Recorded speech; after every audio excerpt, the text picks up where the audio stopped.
Well, as I said at the top of the show, I was a little bit worried for him based on the history of the owner. When I found that out, he's had a habit of changing managers quite a lot. I don't think that would be unfair in my eyes. As unfair a sacking as I'd have seen in a long time after what he's achieved at that club in such a short space of time. I think it's ludicrous to bring in so many players like they did. I don't think he has been completely complicit. Well, he's been complicit, but he's not probably been at the forefront of a lot of those transfers because the recruitment's been poor. Some of these players are unknown, some of them not. Yeah. I understand trying to get players from the best players in the Championship. I think that would have been him looking at those players and thinking, I know him, I want to bring him into the group. You also questioned the tactics involved the other night, how they tactically approached it. I'll get to that. I think recruitment's key at every club. I mean, if you're looking at the Forest squad and their defensive areas, they've basically got the lads who are playing at the back at the moment or played the other night have spent most of the time in the Championship. And at this level, they're going to get found out. But one thing I did notice on Monday night, which I know he changed the system, and sometimes you change your system and it goes to pot, which it did. But after 10 minutes, and I've never been a manager, but I've loved football for a long time, I could see the problem. Maddison was coming in off the right. The left-back wasn't following him, and the central midfielders were too far away from the central defenders. So there was massive spaces for Maddison to get into. Now, you solve that only two ways. The left-back follows him, or the central midfielders drop and create no space between them and the defenders, hence the fact you keep Maddison away. Right. From, the coach or the manager directs that to happen. Yeah. Now, he said after the game that first off, the players didn't do what he'd asked tactically. But I kept watching and I'm a big fan of what he's done, don't get me wrong, but I was absolutely gobsmacked at the fact that they weren't changing that or sending on messages to stop that after 10 minutes. Because I said on the commentary, this could be a cricket score if they don't solve this. And I think by half-time the game was done. I think it was 3. But it was all because of Maddison. Don't get me wrong, Harvey Barnes was playing well and Dewsbury Hall was on it. But they could have done something about it. But Maddison was running the game. And they did nothing to stop it. And I was like, what? Yeah. Why is this not being dealt with? Why are the messages not getting sent on? Or a change, something. Yeah. And I was thinking, well... So what's your takeaway from that then? Well, I was a bit surprised. You were tearing your hair out quite clearly. Yes. I was surprised that a man of his calibre and his football intellect wasn't making... maybe, I don't know, maybe he'd put a message on and I didn't see it and they weren't... But maybe they weren't acting upon what he was wanting. Is that what you're saying too? Well, I think after 8 games, I give anyone the benefit of the doubt with a new squad. I do. But it did raise question marks for me on Monday night watching that Forest side as what they were doing tactically, what he'd set up. There did seem a different... There didn't seem to be a message. There didn't seem to be a plan and a message from the coaching staff that they were employing on the pitch. Well, it seemed to be Simon, all over the place.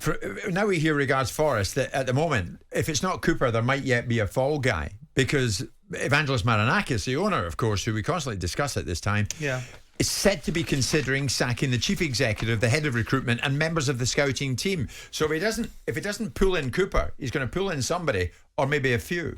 Yeah, maybe. And maybe that's the consequence of people acting in haste. They get to repent at leisure.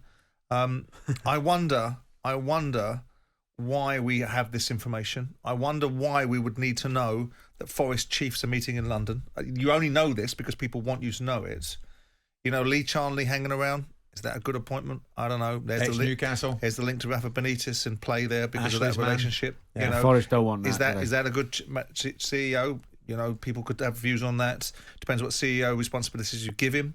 I don't like all this stuff in terms of there's no necessity. We know it because it's the media's opportunity to have this information, but you only know it because someone wants to tell us it. And that is unedifying, and that's slightly disrespectful, and I'm never in the camp of talking about respect. But if you want to fire Steve Cooper, just fire him. Get on with it, fire him, and live with the consequences of a slightly ridiculous, precipitous decision. You don't need to leak information about you having meetings, you're considering this person's going to go. Is that the way you conduct yourself? Because you don't have to.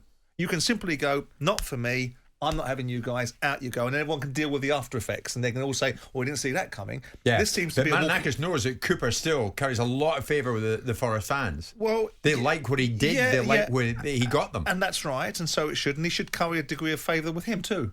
And that's the balance you've got to strike between being an owner that thinks there's a better outcome. You cannot know, whatever way you look at it, you cannot know that someone like Benitez coming in with a group of players with a club that he doesn't know is going to galvanise a group of players any more than Steve Cooper is. You cannot possibly know that. You can look back at Benitez's record once upon a time, and you can look at his recent record. You can look at the disarray that comes with him when people like him don't get what they want. I know people think, I've got a particular penchant for digging at Rafa Benitez. I just don't like characters that back channel owners. You don't like an owner, have your fight with him. Are you of the thought process, Simon, somebody's going to fall here, though? I would think that they're going to make there's going to be a bit of bloodletting, yeah. And that bloodletting may be incidental. It may be backroom situations with chief executives or heads of recruitment that might be incidental to the current situation, because they ain't going to affect anything now between now and January, are they? What's going to affect anything between now and January? Me, personally, I think you're going to see bloodletting in football after November the 18th. That's when you'll see any changes that are going to happen, because you've got a month out of commission. People are going to know where their teams are. They're going to have a time to look around and have a proper considered view with everyone else's eyes being distracted on a World Cup. I'm with you. When everybody's out in Qatar. That's what I think. Or when the eyes of the football world are on Qatar. I think the other big factor is, and it's up to him. I know he's got his own mind to do the job and stay there, but if he's being given all these players and not having a say in a majority or half of them or most of them, and he's only got a say in a couple, and he feels like he's doing the job with his hands tied behind his back, then for himself, really, would you put up with that? How long do you put up with that? I know he wants to manage in the Premier League and he feels a sense of duty to stay there. But because a lot of Forest fans I was listening to on the phone in after the game were talking about this, that he hasn't signed a lot of the players. No, that's right. And I think it's talking about the young lad who's involved as well, the son, is it, of the owner? Oh, I think the vast majority were brought to him by Marinakis or the people at the club. The same accusation was made of Fulham and Khan's son, Tony Khan, and the accusation was there. See, there was a bit of truth. I don't agree with this, Jim. I don't disagree with the principle that you may well be an owner coming to you with a group of players. But in all my time, and it was 10 or 11 years, and still very connected to a lot of people in football, and I heard from a very prominent chief executive of a Premier League football club, confirming the fact that Nottingham Forest were splattergunning cash around and making everybody else's situation difficult to buy these players. But if other Premier League clubs were in for these players, it doesn't mean that they're bad players. Does it? Now, does that mean that Cooper wasn't involved in the process? If you're an owner, do you really, genuinely, because I don't believe you do, walk in the door and say to a manager, you're getting these. You walk in the door and say, these are what I've got on available, I can buy. Who do you want? Who do you want from them? Right. Jim White and Simon Jordan. Monday to Friday mornings from 10 on AM, on DAB, via the talkSPORT app and on your smart speaker. talkSPORT.